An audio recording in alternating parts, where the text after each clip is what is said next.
Hi all, and welcome to Leading Edge Car Detailing.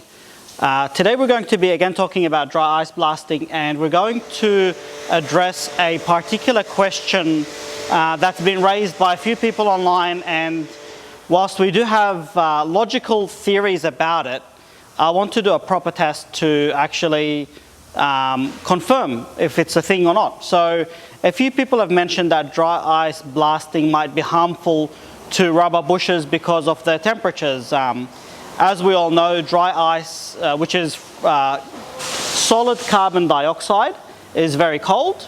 I don't know exactly the temperature that it is, but I am pretty sure I'm going to plug it into this video underneath so you all can see.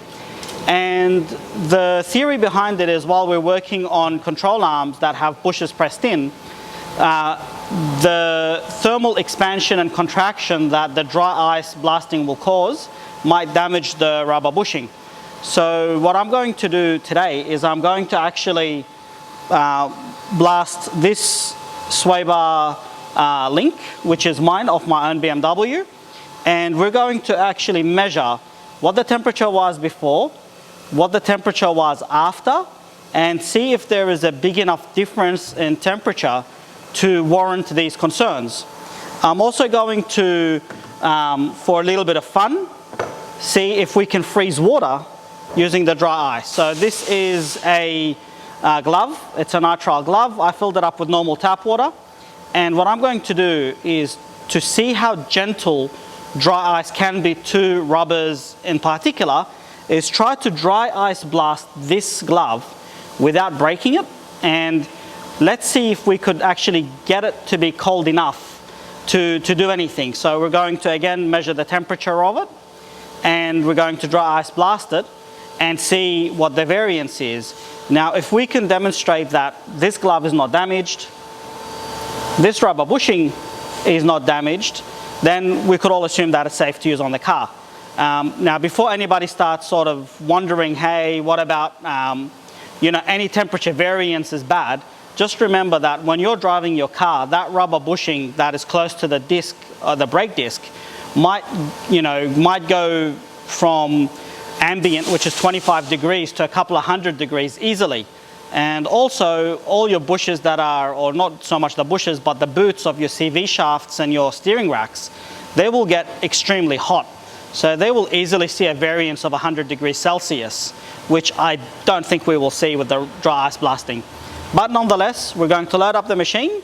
I'm going to keep the video running so you can see how this machine is set up and filled up with dry ice. And then we're going to do some blasting.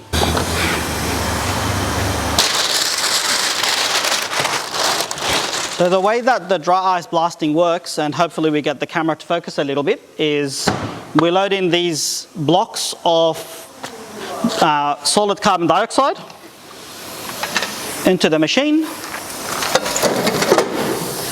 The machine will then grind this carbon dioxide block to make it into sand grain size or sugar grain size particles that we will then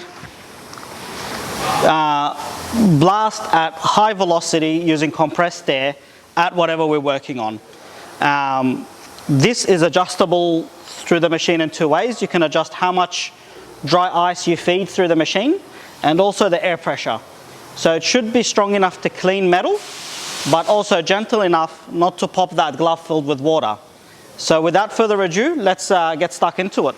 So our first run is going to be at maximum pressure with maximum feed. So that way we can easily see what the worst case scenario is using this machine. Temperature of the rubber bushing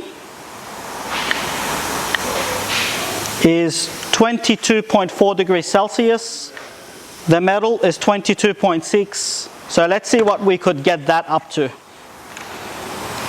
Turn it on would be better. Let's go.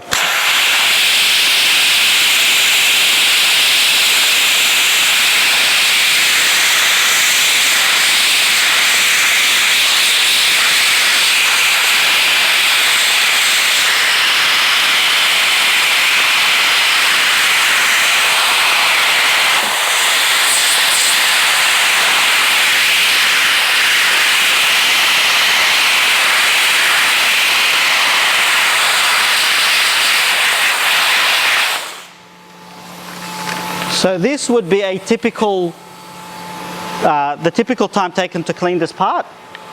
Let's not let it warm up. 10 degrees. The metal is 8.8, the rubber is between 8.5 to 10, and the metal shaft is 13. So we had a temperature drop of about 15 degrees Celsius. We didn't go from 22 degrees to minus 300 degrees Celsius. This would not have changed the bushing. It's no different to driving it in a cold winter day and going from, parking in your garage at 10 degrees Celsius to driving down the road and going up to 30, 40 degrees Celsius. So I think we could sort of assume that this bush is strong enough to withstand a temperature change of 15 degrees Celsius, and it's not going to have any problems. Next, we're going to try the glove filled with water. Temperature of the glove is 23, 22.5.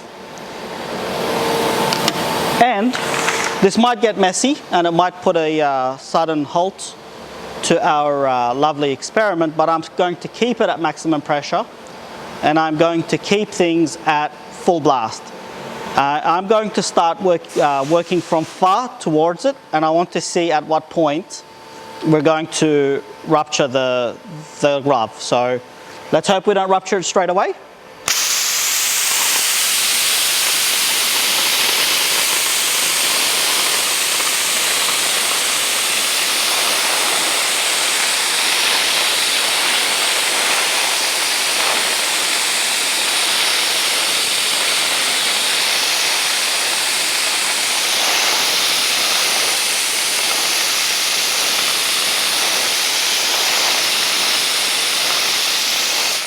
We did get one particle, make a little tiny hole, and that's, a given, what it is. You're not supposed to be using dry ice on a rubber glove, but I don't think there's anything on the underbody of your car that is as soft as a rubber glove that you could buy from anywhere.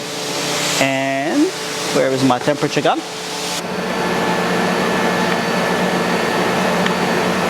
19 degrees, and the fingertips are 13 degrees. So again, around 10 degrees Celsius, and all we did is put two little holes in this glove. Are we going to be blasting something this delicate underneath the car? No. If there is something this delicate underneath the car, chances are it's probably damaged by now from normal driving. So I hope this experiment has demonstrated how safe dry ice blasting is on rubber and how safe it is for your car. Again, we used the most aggressive setting on this glove. We didn't dial it back. We didn't adjust the pressures. We went as strong as possible on it. And you could see how strong it is because, let's hope the camera focuses. If you have a look at the thread, let's go from far away even.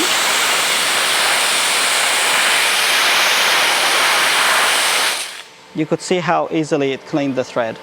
No change to pressure, no change to temperature. So thank you for tuning in, and we will keep you updated with our latest project, which I'm sure everybody will love. It's a very special and rare car.